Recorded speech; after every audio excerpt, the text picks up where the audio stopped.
All right. Here we go, back again on the other side of the coin.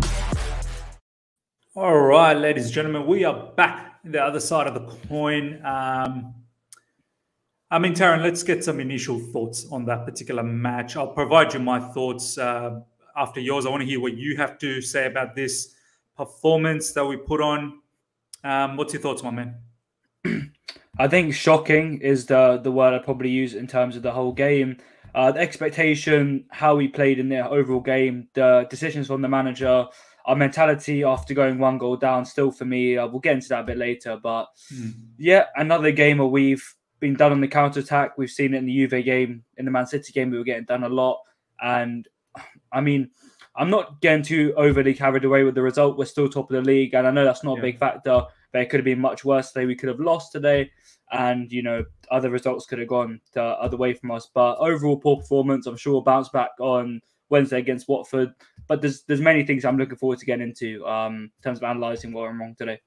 Yeah, man. For me as well, look, if I was to give an initial assessment, I'm just very annoyed that this is a Man United team we should have beaten. They were rubbish. They didn't do any... Let's be honest, this Man United team, if someone was to tell me, Miz, but Man United, they had a masterclass defending master. No, they didn't. They just sat deep. All they did was just sit deep. They had a block of 5, matches in front, and a block of 4. And all they looked for the entire match was to counter. And even with that, they didn't do any sort of damage to us. And I knew the only way they were going to get an opportunity against us is when we have our set piece. Every time, Taryn, we got a set piece, I was scared. I was like, oh my God, I'm worried. Because we throw everyone up there and we literally leave just 2 people behind. And they are looking for 2v2. They're looking for 3v2. It was so naive for me to see Jorginho, the deepest midfielder, defending every Chelsea player forward for a set piece. We don't need every player. We don't need every single defense. We could have had Chalobah. I know Chalobah scored, but if Chalobah's in the box, then at least have Reece James next to Jorginho, or at least have like a Callum Hudson-Odoi next to Jorginho. Have someone next to Jorginho. You don't just leave Jorginho by himself. A lot of the fans in my live chat when I was doing the watch along, and I noticed it in the social media, all having a big go at Jorginho, all saying, sell Jorginho, he's a poor player. Let's not make a mistake, Taryn. Jorginho in that situation was poor. That was a poor touch from Jorginho. But whose decision was it to have Jorginho as the last defender? Whose great idea was that? Have him as the last... That's, for me, is very embarrassing. As a top club like Chelsea, we should know these sort of things. Because after that situation, Taryn, Reece James was the one that sat deep in set pieces. I mean, Taryn, what do you have to talk about that particular moment? Because that was the only way I pictured Man United scoring in my mind. I did not picture them scoring any other way. Yeah. And that's the only way they scored. It reminded me of that Arsenal Martinelli situation. Yeah. That was exactly the same, wasn't it? The same thing. And it was Kante before. At that time. Yeah, it was Kante before.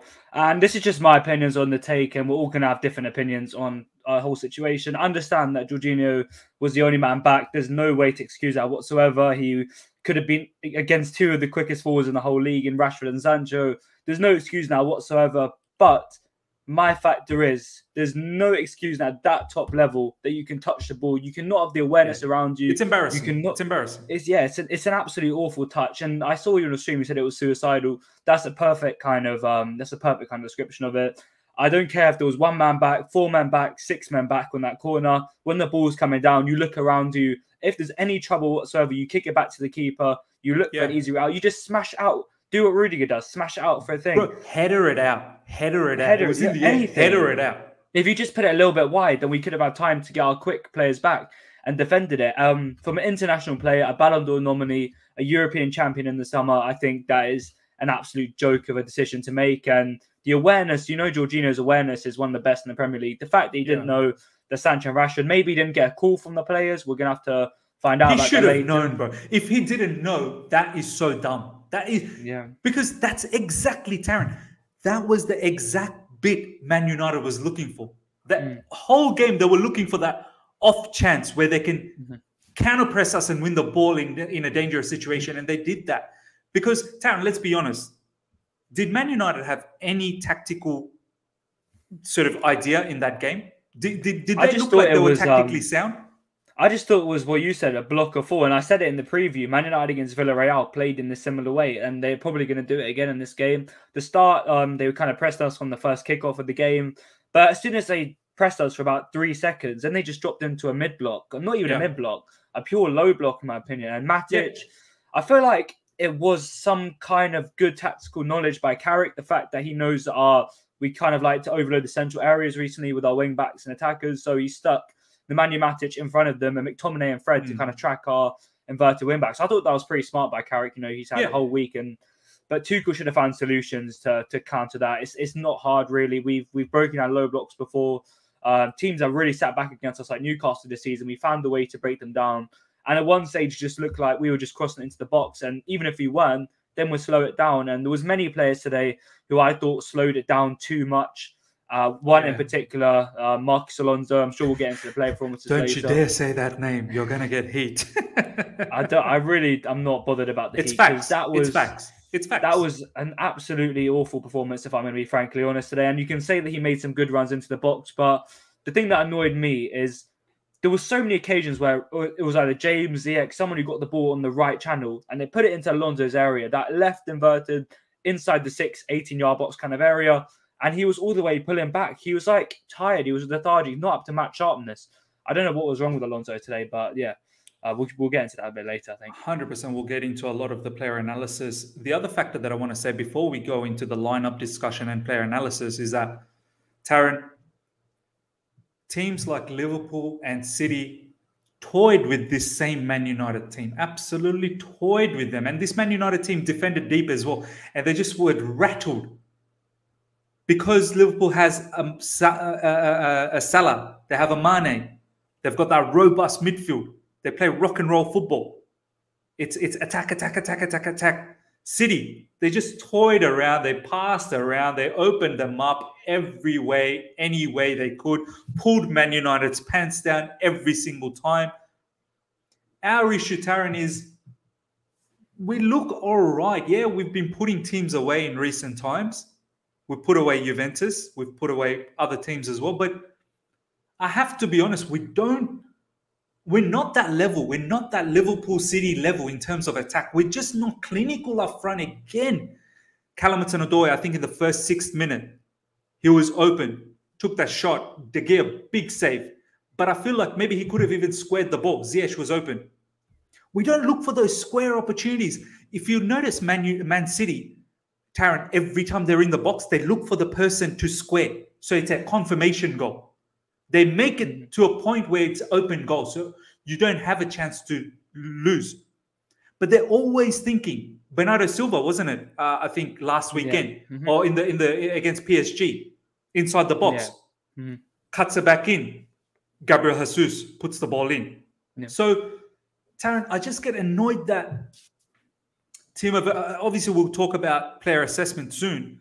Timo Werner, very frustrating, man, inside the box. Very frustrating. Every time he triggers a shot, hits the first man. Ziyech as well, a few times skied the shot. Rudiger right at the end, Taron. No need for that volley. Trap the ball. You have acres of time, acres of space. Trap the ball, pick a spot, smash it. I mean, Taron, we're going to miss out in these sort of situations, man. Yeah, I mean, if we were to look at the City game, the Man United City game, the reason that they were allowed to toy is because they got an early goal, which allowed them to sit off. Maybe things went their way that day. I wouldn't say City, they've scored less goals than us this year, and you can say that some of us have been lucky, but if you look at the stats and the figures, City have scored less goals and we've been more clinical at times.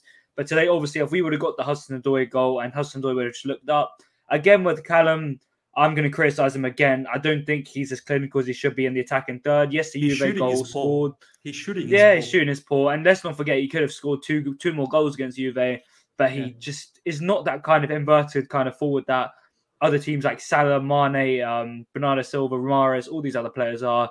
If you would have scored that in the second minute, we could have gone on, toyed with them just like City did. We have the ability to. Even if we conceded, we probably... I wouldn't say we even would have conceded after we scored, because we rarely ever do, to be honest. Because that would have made Man United come out, and then we would have got them even countered. more. Yeah, we could have countered, but yeah, today we missed easy chances. We didn't really create too many chances again today. And people always say that we don't need Lukaku, we're more fluid without Lukaku, but there's so many games that we could have used Lukaku. And I think obviously he couldn't have started today because of his injury problems. But if he would have started, this is the perfect game for Lukaku, in my opinion. We weren't fluid. Man United were overloading the central areas for us.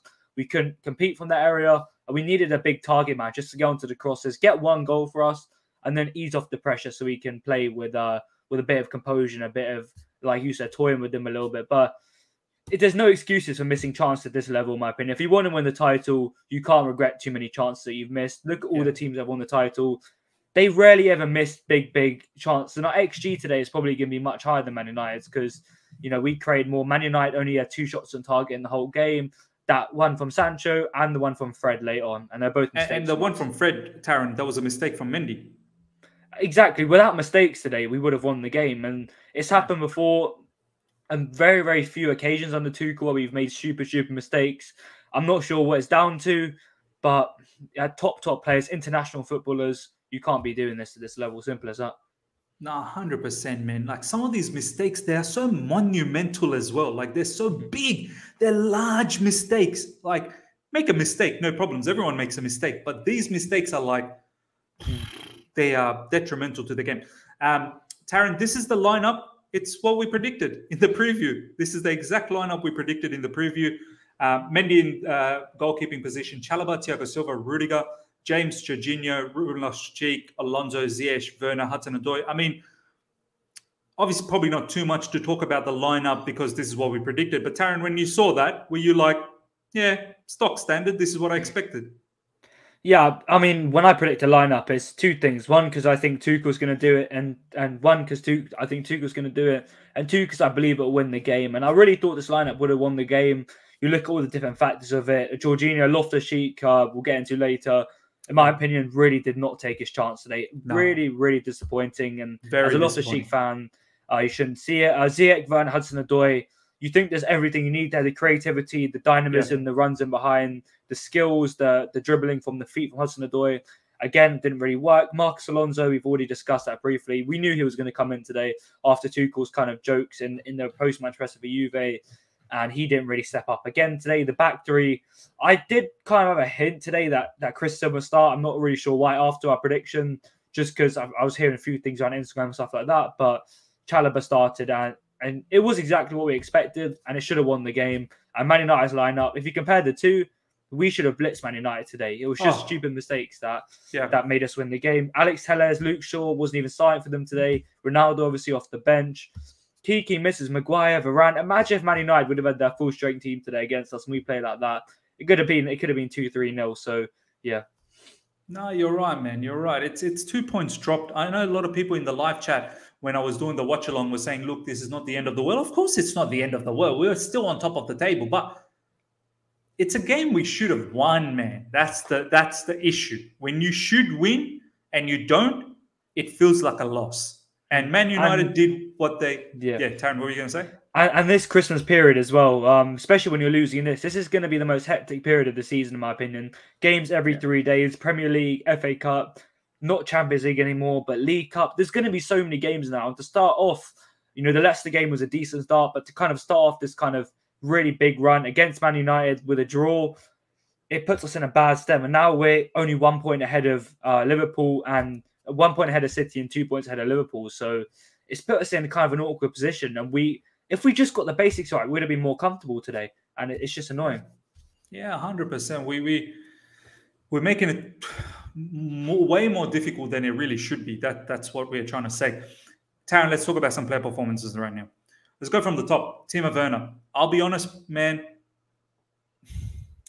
I know he looked all right against Juventus. There were some clever movements. Got himself that goal as well. Clean finish for the goal.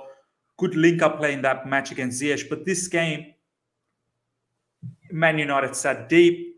I didn't see enough runs from Werner to drag defenders out. I didn't see enough clever movements behind the defense at times. I know it's very difficult to be behind the defense when they set that low. But even when he got the ball, again, he drags to the wide areas. He doesn't stay central. His dribbling is, it's so frustrating sometimes to watch, man. His ball control as well. But more specifically, Taryn, it's his shooting. Every time he shoots, he hits the first man. And then other times he doesn't trigger, like he doesn't shoot quick enough. Someone always sticks a leg in there. Every time he takes a shot, a leg is in there. It makes me think he's not thinking quick enough. He needs to pull the trigger quicker. You need to lift the leg, and sometimes don't even lift the leg. Just bam, short leg lift and go for that shot. It's so frustrating that him playing as a 9, I expect more, man. We need more. We can't have passengers, Taryn, man. It's detrimental for our season. What was your thoughts of Timo Werner's performance, man? Just quickly on the passengers take, I think that's absolutely accurate. And there was a few passengers I thought today. If you want to go and compete for the Premier League title, the Champions League, the Carabao Cup, all the different cups, we can't even have one passenger in our lineup, in my opinion. Yeah. All the title winners, the Champions League winners have had 0 in their team. And today, I feel like Timo Werner was a passenger, in my opinion.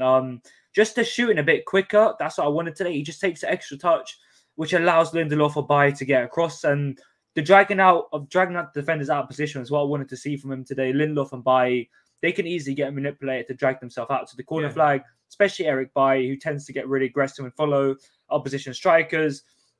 But he just wasn't dragging them to a good enough ability. And if he was, he'd lose the ball straight away and would lose a good attack. And it was almost like players didn't want to pass him at times because they thought he was going to lose the ball. And that brings it back to the passenger kind of route. And I felt like Alonso was quite similar to that today. I'll get into Alonso in a bit because I have quite a bit to say about him.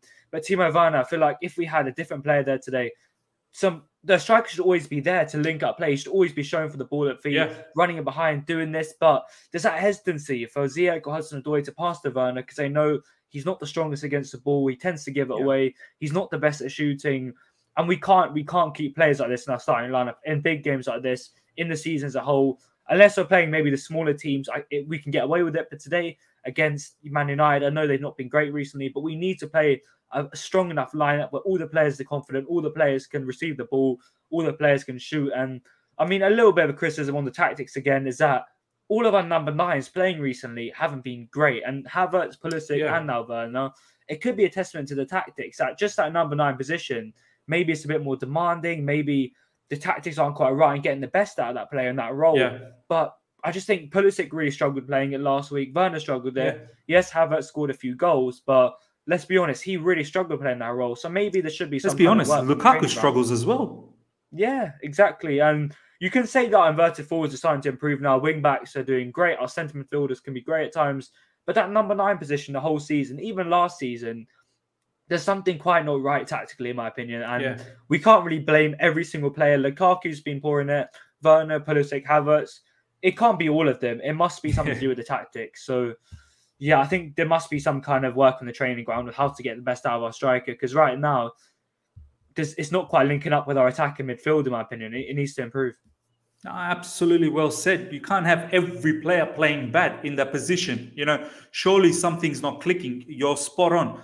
What it is, we don't know. We have to figure it out. We need to sit down and actually tactically figure this out. But at the moment, it's not clicking up front. And Timo, off the bench, he looked so good against Juventus. Maybe that's the situation when we are like 3-0 up and there's a lot of space open. It's a good opportunity for Timo Werner. But when it's compact, when it's tight, it's so difficult. We don't have a player that's going to be able to.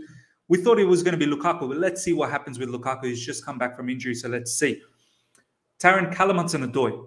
I thought all his other facets of the game was all right. His work rate was good. His dribbling was good. It's that final third, man. And the thing with Callum is you're going to be judged on the final third. You're going to be judged on the final third. You can be magnificent before that, but you're never going to be judged on that because you're expected to do that. Your responsibility for the team is goals and assists. That's your responsibility. And if you don't do that, it's going to be looked down upon. And he has a clear deficiency in shooting ability. Missed that opportunity in the first half. There was another chance where he scuffed in the first half as well. His shooting was off. Tarrant, he's been playing good. He deserves to keep starting. I know that. Maybe against Watford, he may be rested because he has been playing quite a lot of games in a row. Perhaps we see some other players against Watford. But Tarrant, this was a big game, man. Big opportunity. Had he scored that goal or even squared it to Ziyech, that would have lifted that confidence a lot more. I mean, what do you have to say about Callum and his technical ability for shooting, especially? Yeah, I mentioned the opportunity in the first half. I could have changed the whole flight of the game. We probably wouldn't be looking at this as a draw right now. I can guarantee you 100% that that would have been a win if we would have scored that early goal. Just in terms of our dominance, our ability to control teams, manipulate them, hit them on the break is second to none. But in terms of Callum's performance today, I thought it was probably his poorest in the 7-game streak. 8 games now that he's been playing on. The first game he came in, I think it was a Southampton game, he started on the left wing. And he did an absolutely great job. And the Malmo game, obviously, did a great job. All these games. But today, to me, it looked like the link-up play with our new left wing-back for today. I know that's another thing. I think Chilwell and Hudson-Odoi have such a telepathic connection. Yeah. It allows Hudson-Odoi to make link-up play and to make quick passes through the lines, get him behind and make runs into the box. Yeah, and I thought today, but then again, you cannot solely blame our left wing back Hudson-Odoi's incompetence to find a goal today. He had to bury one even so many times. He got the ball in the first half. Man United actually did a decent job with doubling up on him today, with Wan-Bissaka and Jadon Sancho getting back at times. But there were instances where I thought he should have played the ball quicker. He was dangling. He was, just taking too long on the ball at times. He should have pinged it back post, did something front post, even drived into the box. Because let's be honest, Wan-Bissaka he's not been great defensively this season. You saw the Silva foul. If you get at him and you actually try and commit him, drive at him, not just drive to the side, he could have clipped you in the box, or even better, he could have scored an own goal. So something like that, something could have happened along them lines that could have helped him. I mean, you could talk about fatigue. He's played a lot of games, but there's been a 2-week international break where he didn't even go away to England under-21s. He played the Leicester game, he played the Juve game, and now he played this game. And it felt like, to me today, most players did look quite lethargic, not to the right intensity that we've seen before. And Hudson-Odoi has definitely won them today. Does he start against Watford? Not for me, in my opinion. Mason Mount has to start in that position.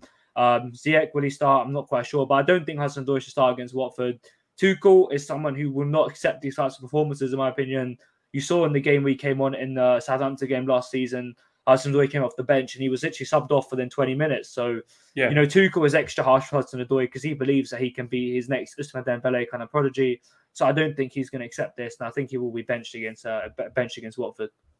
Yeah, man, we'll see what happens against Watford. But no, well said. Honestly, there's some things that Callum needs to work on, especially that shooting. Let's talk about Hakim Ziyech.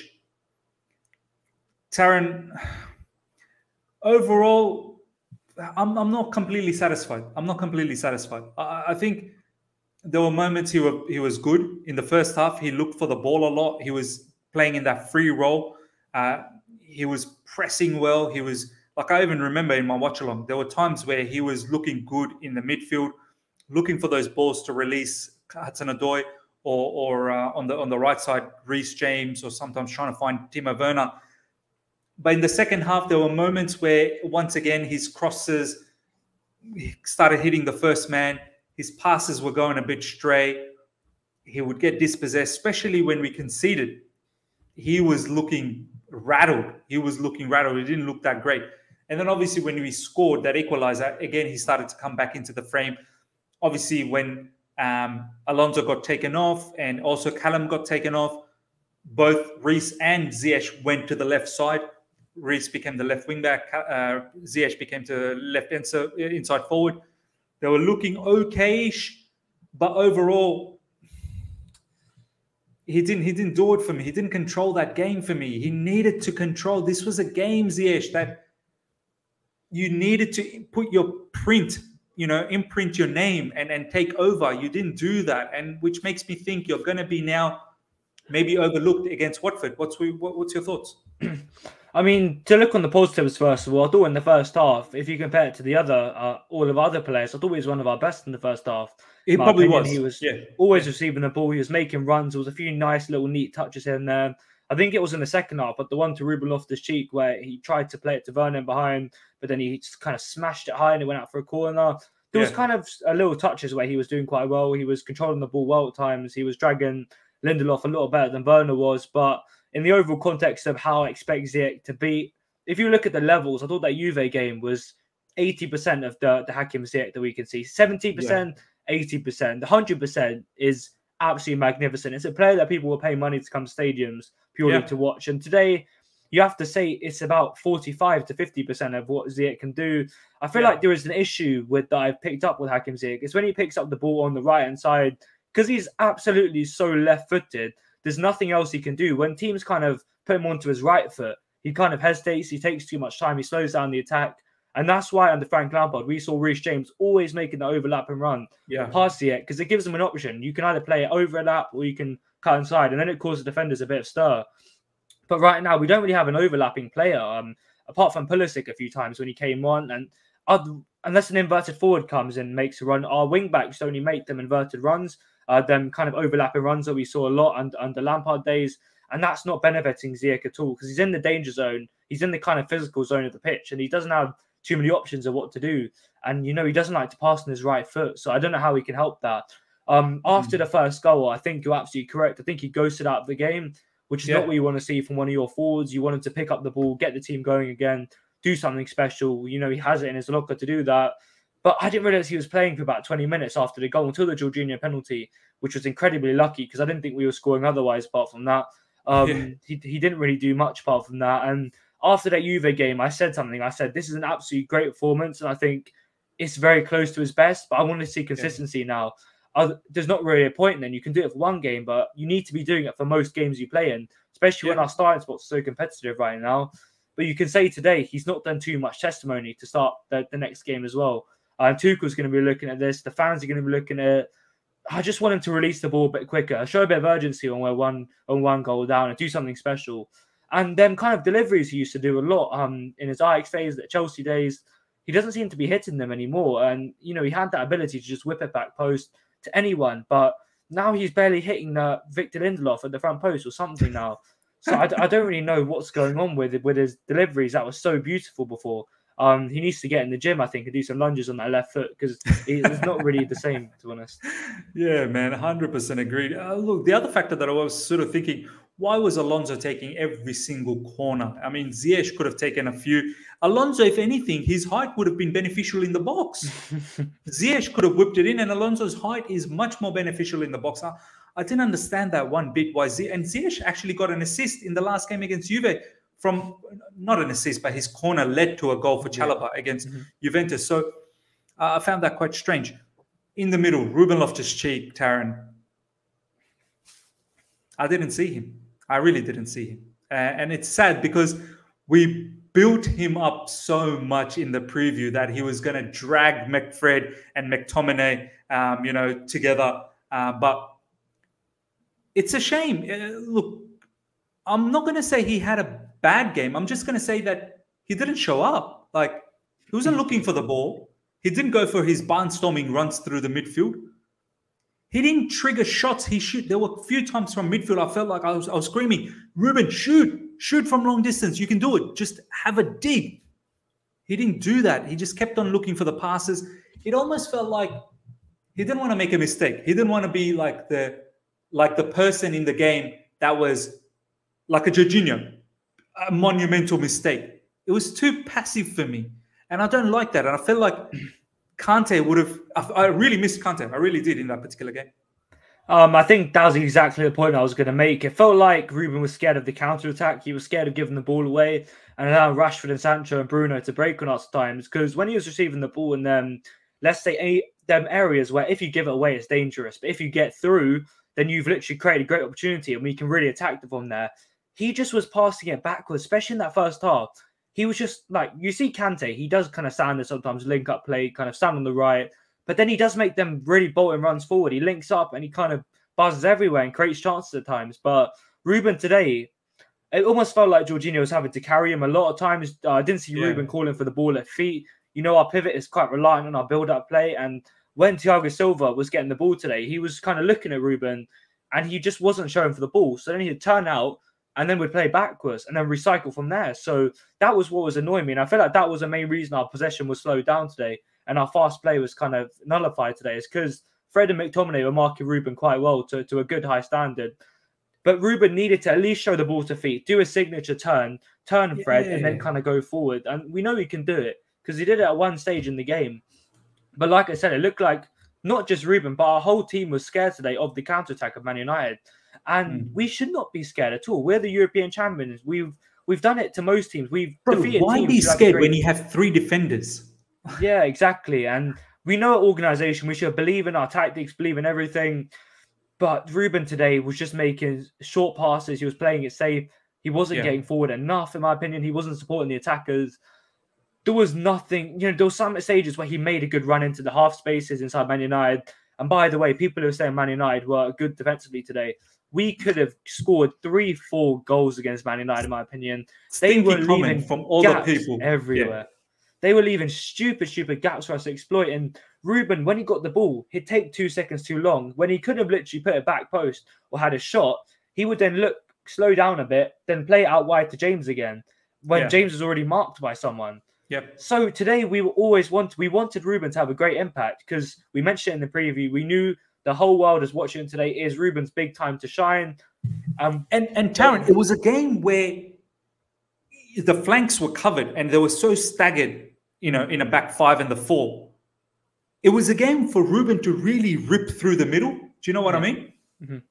Exactly. And he didn't do that at all today. And, Fred, fair play to him today. I don't say this often about Fred, but he really did dominate Ruben Loftus-Cheek, somebody who's much more physical than him. He proved that you can use your intelligence and your quick abilities and your defensive capabilities to mark big kind of cams. And he did that really well today, to be fair. And Ruben, he'll be disappointed with this today. I don't really know what's happened. Did he look lethargic? Was there something up with his overall game? I'm not quite sure. But what I can just put it down as scared. I think he was just worried. He didn't want to make a mistake. Scared, exactly. And what I can say today is that we really don't have any other options apart from Ruben in midfield. And that's the scary thing right now. It's not like we can say, for example, with Timo Werner, he's not played well today. We have Lukaku, Havertz waiting in the wings to come in. Yeah. With Ruben, we really wanted him to play well today because, like I said, we have a very, very busy festive period coming up right now. Ruben is our only available centre mid. He is going to probably be playing in the Watford game. I doubt Tuchel's going to throw Howler in. So we wanted him to stamp. I think Kante might be back. Maybe, but Tuchel said a week out, kind of a week maximum. So I think he'll be back for the West Ham game probably. But we knew that Ruben is our only available kind of partner for Jorginho. He needed to do something good today, something special. Well, we know that if he's on his A game, he can break up McFred so easily. But he didn't do that again today. And we're sitting here thinking, even I tweeted at halftime, and I rarely ever tweet bad things about players. I put a list of players and I said, these are the culprits. So Ruben was on my list. And I'm brutally honest, I'm not going to sugarcoat it and try and say Ruben was good because he's an academy grad and I really like English players. Ruben was poor today and he needs to improve against Watford. Oh, absolutely well said, man. Jorginho, in all honesty, if you take away that mistake, which was monumental, I'm not saying that he was that's not his mistake. 100% it's his mistake. But if you just take that aside for a little bit, I thought his every other facets of the game was actually all right. He was controlling the midfield. He was looking for nice little passes. Build-up was really good. When we were getting pressed, he was easily beating the Man United press because Man United press was rubbish. There were a couple of times he dinked in nice balls. There was one, I think he pinged it towards Reece James. That was really good. Yeah. Mm-hmm. There was one towards Callum that was nice as well. He was that was the first one in the first half. Callum missed it from De Gea. He played that ball. Exactly. So overall, you take that mistake away, it was a good Jorginho performance. In all honesty, got himself that penalty as well. But that mistake was so monumental. But I do need to say though, Taryn, whose idea do you think it is when because someone is obviously talking in the field. When we had that set piece, whose idea was it that Jorginho is going to be the last man defending? That's suicidal for me. I'm not quite sure. And I think it's a blend of the team and the management team. They should have worked on it It definitely wasn't a tactic from Tuchel to play Jorginho back from corners, especially against the quicker counter-attacking threat that United have. Exactly. So I'm not quite sure what it was, and that was a poor decision. But still, my overriding factor is you can't do that at this level. Simple as that. You can't touch could have like cleared that. it. You could have cleared anything, literally anything else he could have done apart from pass it right to Sancho. And another worrying thing for me, it just sounds stupid when you think about it. Nice assist for Sancho. Jorginho's got another assist in the tally. Good for him. But I mean, that is just, it's annoying again because I know you're probably not going to get there. You're not the quickest player. You're not going to get there. You're not going to catch Sancho. But at least run back and try and do something. Try and show some intent to even Steven Gerrard. When he was never going to get there. He was never going to. Steven Gerrard was never going to catch Demba Ba, but he still ran back after him because he is a leader and he does care a lot about the team. But Jorginho just stood there and was like, "Oh, what have I done here? There's no catching. There's no catching there." He literally did this, didn't he? He just went. Yeah. He was like, "Oh, what have I done?" The Chelsea Twitter is going to be all over me. But yeah, do you know what? Before the Jorginho mistake, like you said, and there's no excuse for saying before the mistake because that was catastrophic. I thought he was our best player in the game, ironically. He was. I was actually going to make a comment at half-time. I was going to make a comment just before the goal on Twitter saying, Jorginho's gotten quicker, He's actually... There's a point where him and Rashford were in a race down the left-hand side. Did you tweet that? Did you tweet that? I was going to. Very close. Lucky you didn't, bro. My Twitter would have just got 3,000 You would have been dragged. You would have been dragged. Do you know the other day I tweeted when Saka scored for England, I tweeted, how has Saka not scored against San Marino? It's better than Hudson-Odoi. I saw that. You got dragged. You got dragged. And 30 seconds later he scored and the reply is, because the algorithm, it makes it, when something like that happens, it puts it all over the Twitter thing. So that was annoying. But yeah, I was gonna tweet that he looks quite quicker because I think he has improved since the Sarri's first season when he was getting spun down the wings all the time. He was getting done. But he looks quite quicker now. And I thought he was turning the press quite well. He was linking play. He was making good balls over the top. He really was. And he was doing a good job at times. But that mistake is no excuse. And I'm going to make a point that people might not agree with here. But if Jorginho did not step up and take that penalty, I would have been absolutely fuming. Because after that mistake, for a leader on the pitch, and you give it to someone else because you're scared, people are saying, Jorginho, he's taken the penalty. He's made up for everything. Yay! Ooh! But you have to step up and take that penalty if you've just made that mistake. You have to make amends for it. Fair play, he's done that. But that's what I expect. I'm not saying that's anything special. I'm not saying that he's some kind of amazing senator player who's made up for his mistake by taking and scoring the penalty. That is a bare necessity to do something like that. At a club like Chelsea, where we're competing for 3-4 big titles this year, you simply have to take that penalty. And he scored it. Fair play, but from the period where you have to make amends, yeah. And the period where we conceded that goal to the period where the penalty was scored, Jorginho completely drifted out of the game, which is not what I wanted to see. He got rattled. He was playing it. He was playing it short. He was playing it here when he usually would have made a long pass, but we literally saw the Jorginho we saw as a lone DM and the Lampard after that first goal, just making simple passes, playing it left, right, just. Like, he's done well for the penalty, fair enough. And people will probably give me hate for this, but that is what you needed to do. And if you didn't do that, and if you gave it to Reece James or Rudiger or even Timo Werner to an extreme extent, that is an absolute leadership joke, in my opinion. But he's done it, fair enough. And after that, the second goal, he was just kind of holding at times. But in terms of the performance today, I have to be honest of what I expect of Jorginho, a Ballon d'Or candidate, and say he cost us the win today, in my opinion, from that mistake. If we didn't make that mistake today, we would have potentially won the game, or we could have piled the pressure, because after that goal United really got a lot of confidence. They were playing around our box, they were linking it up, they started to come at us and we had no answer for it at all. So yeah, that mistake was one that I'm not going to forget for a long time, and it was worse than the Martinelli one, in my opinion. Yeah, man. Now, well said. There was actually a lot of people in my live chat, Taryn, that was saying, please, I don't want Jorginho to take this, I want someone else to take it. And I was like, that would be an absolute abomination. You cannot have not have Jorginho. It must be Jorginho taking this. As you said, if Jorginho just handed it to Werner or handed it to someone else, I think that would have looked very weak. As you said, it would have been absolute disaster from a leadership point of view. You got to step up. You're the number one penalty taker. You made a mistake. Forget it. You made a mistake. You're the penalty taker. Step in and get that penalty. There are so many people saying, nah, it should be someone else taking the penalty. He's rattled. Oh, man, nah. You can't. You have to step up and do it. Look, kudos to him. He actually did that, which is great. Let's talk about Marcus Alonso. Taryn, I said it in All You Can Eat Chelsea. We were ranking who is the best left wing back position option for us now that Chilwell's not there. And one thing we said was, Taryn, that whoever it is, it's a compromise because Chilwell has set a high standard. And I don't think anyone can match that standard at the moment. Chilwell was probably one of the best in the Premier League in that left side. One of the best. Whether it's wing back, whether it's left back, he was one of the best in that left side. The way Chilwell came back after, losing his position with Alonso in the early parts of the season, he looked really good. And I said, look, we're not going to get that level, but at least we can try and be somewhat fluid in that left side. And I said Saul. For me, it was Saul. I thought Saul, because it's more of a midfield role, it's more of a box-to-box midfield role. Saul is good technically. He's good passing-wise. He can whipping the crosses. He's good shooting technique as well. Has he been good for us? No. Saul has not been good for us. But at least give him an opportunity on the left side. He's done that job for Atletico Madrid for a few games. Maybe he can do something.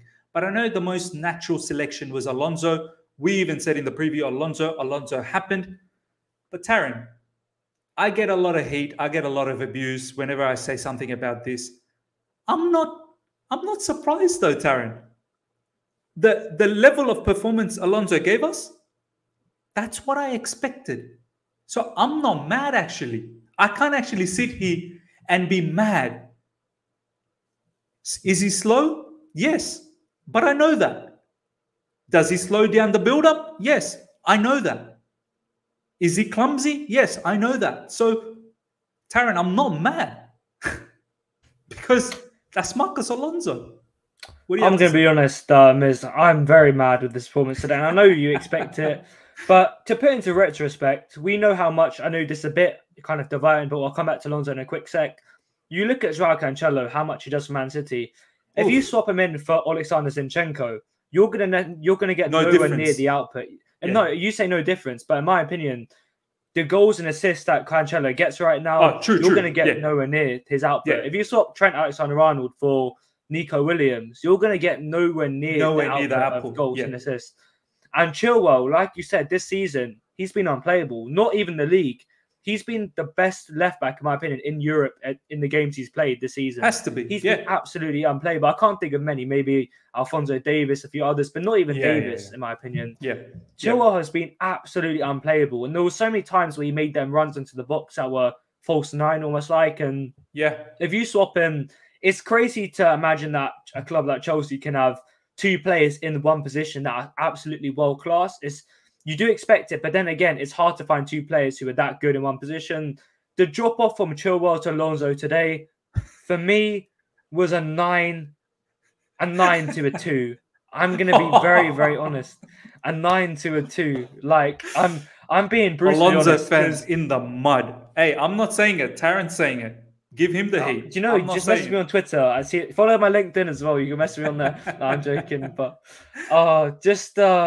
I felt like so many factors of Alonso's game today cost us in the whole scheme of things. Every time Rudi got the ball on the left, Chilwell would have been straight there, zipped in to feet, moved from there and played a 1-2. But there was almost like Rudi was standing there for about 5 seconds and saying, where on earth is Alonso gone? He's just gone for a walk. He's not there. He's moved over to somewhere else. And then we played it back to Silva. We recycled possession. We moved from there. And I felt Loftus-Cheek was a great this today as well. Slow play.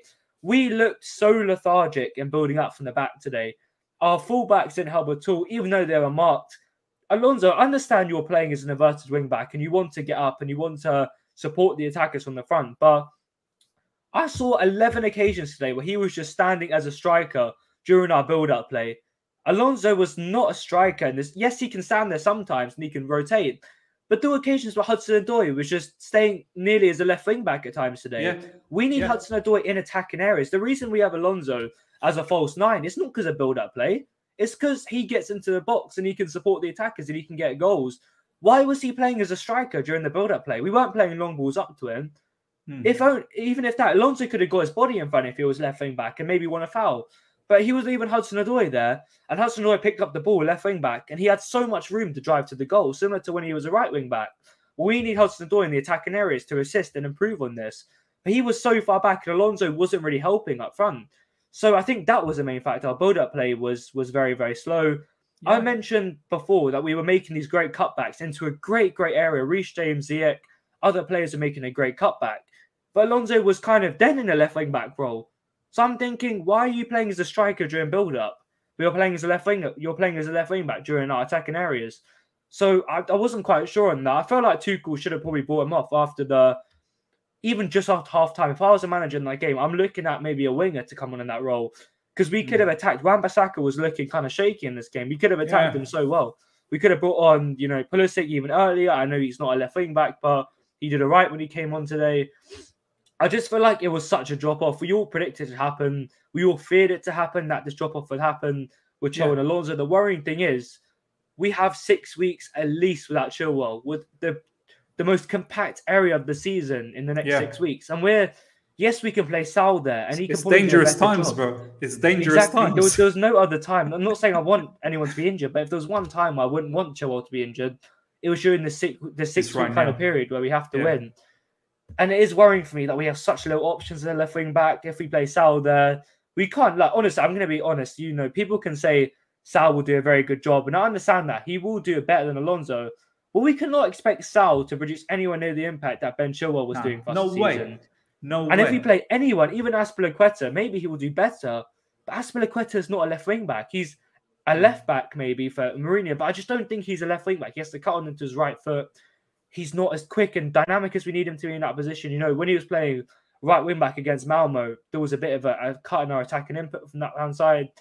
So I think this is a really, really dangerous time for Chelsea. I may be looking at bringing back Ian Maatsen, in my opinion, as another cover. Apparently, there's some conversation. That's what I would do straight away, because to add it on to that, again, he plays left wing back for Coventry, not left back, left wing back. And just that dynamism, that something more to create the intensity, because the thing that was making us play so well, you have to be quick. You have to be rapid. And I mentioned it just now, the thing that made us so dynamic against Leicester, against Juve, before the international break, is we played quickly. We played quick football. We didn't hesitate. We played a quick 1-2 and we went from there. But today, we hesitated on the ball, and that allows Man United to drop into a low block, and then we have to attack onto them. So I think, in my opinion, I'm not hating on Alonso at all. I'm just trying to analyse his performance. I don't have an issue with Alonso, but I think he was a main catalyst of our downfall today, in my opinion. Will he play in the Watford game? I'm not sure. I think Tuchel, I feel for Tuchel, because he is a master at coming up with solutions, but is there really a solution to this problem? Sal, like I said, he played left back a few times at Atletico. We either need to bring back Ian Maatsen or we need to buy someone from the market.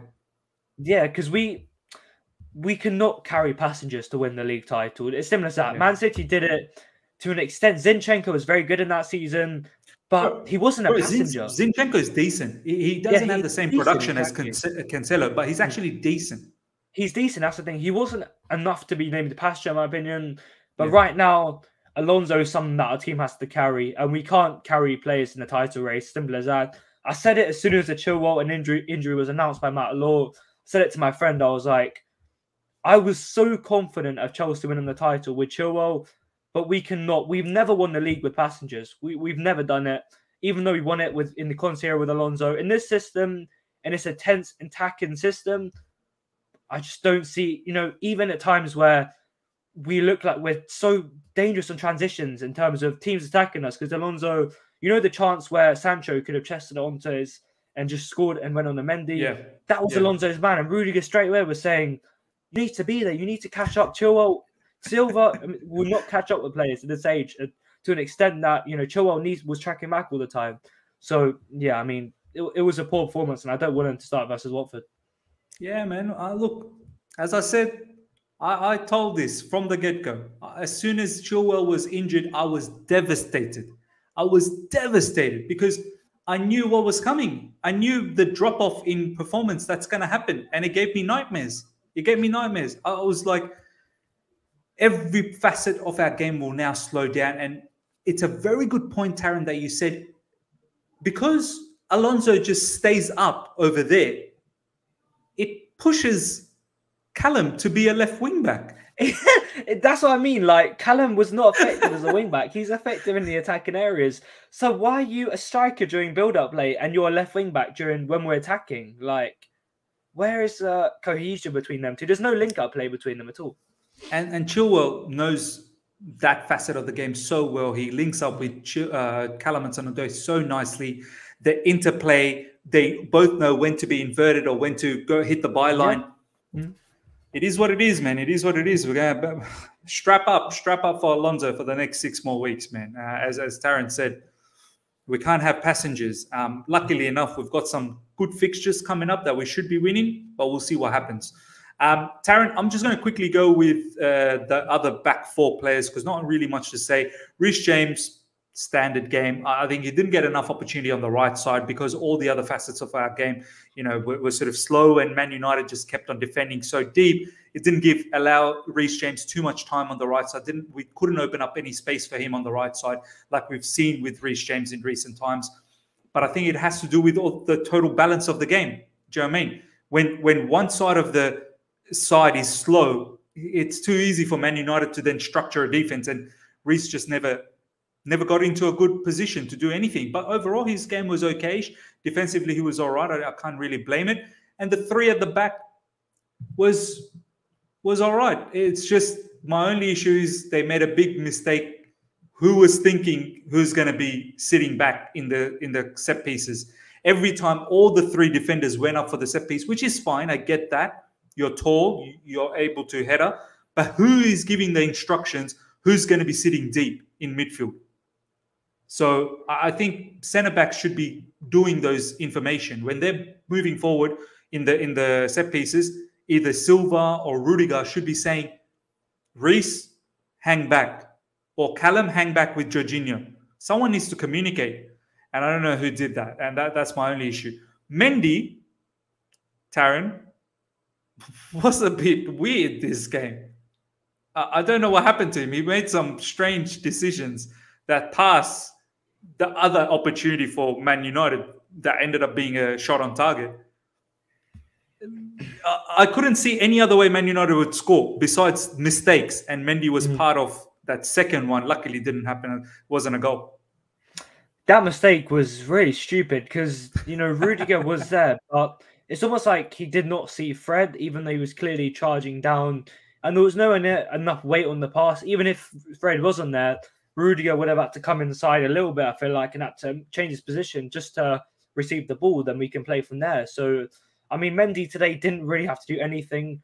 I had a slight feeling he was going to save the Sancho chance because, I was hoping he would. If he did, that would have been hilarious. I swear, that would have been hilarious. But he couldn't save it. Sancho really kind of shimmied him out of the way and scored, which if he would have missed that, football Twitter would have been incredible seeing Sancho. Was it 007, 0 games, 7 games, 0 goals? It says. So, yeah, that was just, and that pass was weird. But today, I felt bad for Mendy because there was nothing he could have really done. He was left in really, really awkward situations the whole game. And I think when Jorginho is not playing well, it does kind of set off the whole kind of tempo of the team because he is the heart of the team, and the whole team kind of loses confidence and goes from there, really. So, yeah, Mendy didn't really do anything right. He did a few things wrong, but you can't really blame Mendy for today, can you? No. I mean, look, Man United had nothing. The only time Mendy was brought into call was Jorginho when he made that mistake. But it's very difficult to save that when literally Sancho could have squared the ball and it would have been an open goal anyway. So can't really do much about that. It's that that pass which was a bit crazy. That could have led to another goal as well, and that would have been madness. Taryn, let's talk about Thomas Tuchel now. Substitutions for me were late. Tactically, I'm not sure whether he completely got it right with Man United. He could see what was happening, and I felt like, why did you wait so long, even after we conceded, to make a change? You could have made the impact a lot earlier. What was your thoughts about Thomas Tuchel this game?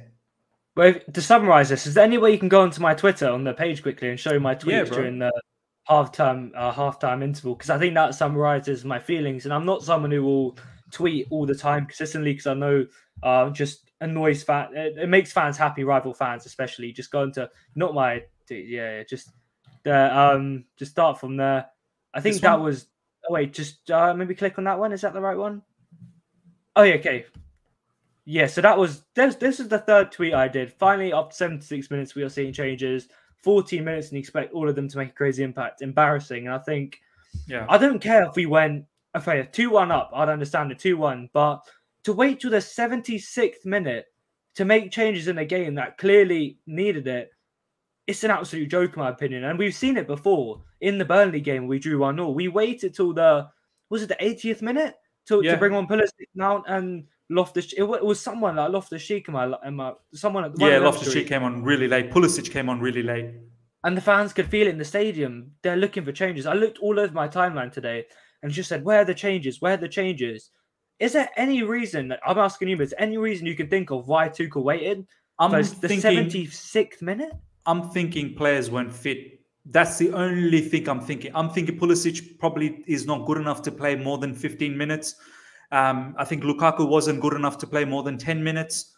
Mount hasn't played for a little while as well. So that's the only explanation I have, that these players were only good enough for 15 minutes. I don't have any other explanation. Ishan said it best. If you're good enough to play 15, surely you're good enough to play 20. That's just another 5. Like, I mean, why specifically 15 only? The legs can only control 50. Taryn, I don't know. It's a joke. It is an absolute joke, in my opinion. If I was Thomas Tuchel at half-time, maybe not half-time, okay, the 55th minute maybe, even after the Sancho goal, then the alarm bells would have, before the Sancho goal, the alarm bells already ringing in my head. Any old fan, even someone who watches Chelsea maybe once a month, could have seen we needed a change. I know Lukaku couldn't have played the whole game, fair enough. He came on in the last 10 minutes, but we needed some kind of focal point in the attack that was going to hold up the play and link up all these talented attackers around us. We needed a bit more dynamism from the left wing-up position. We needed something Timo Werner wasn't really providing. I would have subbed him off after the 60th minute, in my opinion. Yeah. If we would have made the changes, let's think about this in retrospect. If we would have made the changes in the 60th minute, we could have had 16 more minutes to get another goal, and we could have won 2-1. Bro, I would have even, honestly speaking, and I'm not an advocate of changing the formation. I don't mind the 3 at the back and the wing backs. It's been doing well for us. We do well. But when we were 1-0 down, or even when we were 1-0, is there a need when Man United sitting deep to have 3 defenders? Is there a need? Perfectly summed up. I'm just saying, Perfectly is there a need for it? Can you not take a Chalobah? Like, can you not take a Chalobah out and put another attacking player there? Because Man United were happy with the draw.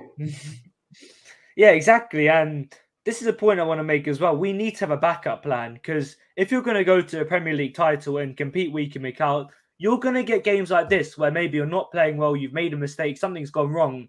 You need to have a plan B where you're going to change your formation, change to a 4-2-3-1 or something. But right now, it looks like we just have a plan A, in my opinion. We just have, either we play with a 3-4-3 and we just kind of, have a free roam kind of front 3, or we have a target man and we play around. There's no other kind of ways we attack. If we think about it, there has to be something else where today, like you said, maybe I would have brought off one of the 3 centre-backs, probably Chalobah, because I just think Rudi and Silva are more experienced in this game. I would have taken Chalobah. Brought off Chalobah, brought on another attacker. Then we can maybe attack them. Maybe Havertz. So literally throw in a Havertz as well up front. Exactly. And then you look at Liverpool, what they do sometimes. They absolutely pulverise teams they keep attacking. They have so many more attacking players to come and support. And it's not like we're saying that Reece James and Alonso could have just drifted from their game because they're not wing backs. Like, they can still stay wide. It's just the fact that we have another attacker in the middle block instead of another centre-back. And I just think it's a bit too safe, in my opinion. We should have realised the problem a bit sooner. Because in my opinion, like I said just now, we would have had 16 extra minutes to get another goal today if we made them changes in the 60th minute. And, that's a lot of time, in my opinion. 16 minutes in football. We sit in stoppage time and we wait for a goal to happen because there's only like 4 minutes. 4 minutes to us is a lot of stoppage time. But imagine 16 minutes of stoppage time to an absolute extreme extent. That's literally what we would have seen in the 60th to 76th. And then a goal, an assist, a change of play. Then we could have not sat back, but just played nicely around them like Man City did. So the changes today are one of the main factors that really, really annoyed me. And I think we've seen it so many times under Thomas Tuchel. And if we were to critique one thing about him, there's not many. We can say that he's probably one of the most perfect managers we've had in many years. Is that the changes come way too late, and they need to be coming earlier. And we need to realize the problems earlier, because when the alarm bells start ringing, they'll keep ringing louder and louder until we actually make a change. He was actually, when he first came on, he was actually making changes quicker in the early parts of his Chelsea career. But in recent times, you're right, he waits way too long. I know we've been winning, so it probably didn't matter to change. But the games where we haven't been, too long. Burnley, as you said, way too long. This game, way too long. But it is what it is. Let's just quickly look at this. I mean, whether this is important or not, I don't know. But it's still a question in the Chelsea admin page in Twitter. Who gets your vote for man of the match today? Taryn, who's your man? Well, none of them four, first of all. None of them four. Can I give it to nobody? Is that an option? Like nobody? No, that is probably an option. I'll probably nobody. Put down over here. Just nobody, and just at me as well. Karen said Marcus Alonso fan. Karen said nobody. Yeah, just actually, you can do it if you want. I just don't. I can't think of any. Definitely not Chalobah. Definitely not Hudson-Odoi. Nah. Definitely not Ziyech. If anything, maybe Silva. But it was Silva. But it was Silva man of the match. Like, do you know what I mean? Like, he played well. That's all I can say. If we're looking at the man of the match as a whole in the game, even Man United, I would have said Scott McTominay was fantastic today. I thought he was very tenacious. He was actually showing a lot of aggression. He saved them a lot. So yeah, De Gea did save a lot, but I think McTominay was really, really up for the fight today, and I like that. He had a good performance, but yeah, I'd probably say Silva out of them four. Probably he was composed. That never would made be a mistake. That would be the selection for me as well. I mean, look, it's not much of a man of the match, to be honest. Taryn, let's wrap things up. How you feeling moving into the Watford game, man? I think we can win that game, simple as that. But if you look at the kind of stats, Watford beat Man United 4-1. We only beat them. We only drew 1-0. So shouldn't Watford beat us 3-0 on Wednesday? If you look at the stats, hopefully not. I'll be going to that game and sitting in the Watford end, quite sadly. So so I'll get to see it from a Watford's fan perspective, and I will be sitting near the bench where Thomas Tuchel is sitting. So if the changes aren't being made quick enough, best believe I'll be like, Thomas, have you checked your watch? Is the 61st minute and we're still drawing? So get the reinforcements ready for the game. But yeah, I'm feeling all right for the game. I think we can win that game, and I think there's not been many occasions apart from the Juve and Man City where we've lost 2 games. But it feels like a loss. Well, I'm just going to say it's a loss. We've lost 2 games from the trot. So yeah, I think we can go into that with. But yeah, this is going to be a sour 3 days because rival fans are literally praying on something like this to happen to us, especially with Man United, especially with Jadon Sancho. Yeah, we're going to be suffering for the next 3 days. I'll put it that way. And Watford really won't change our suffering. So we just have to focus on what it means to us, and let's not look at the rival fans, to be honest. Yeah, 100%, man. For me, it just hurts the fact that we couldn't put away this Man United. I've been saying all sort of leading up to this particular match that we need to slap them, we need to punish them. And they did exactly what I sort of expected, well, that I sort of had in my head, that that's the only way they could get a goal. And that's exactly how they got the goal, that rubbish way they did with the mistake. Taryn, look, good luck with the Watford game. Can we expect a vlog coming up from Taryn from that particular match, or surprise? We'll keep that for a surprise. Say it's an early Christmas present, because maybe we'll be seeing another vlog, and maybe seeing a few special people in there and close to the players this time. So yeah, the watch along could be interesting as well. So yeah, stay tuned. Stay tuned. I like this.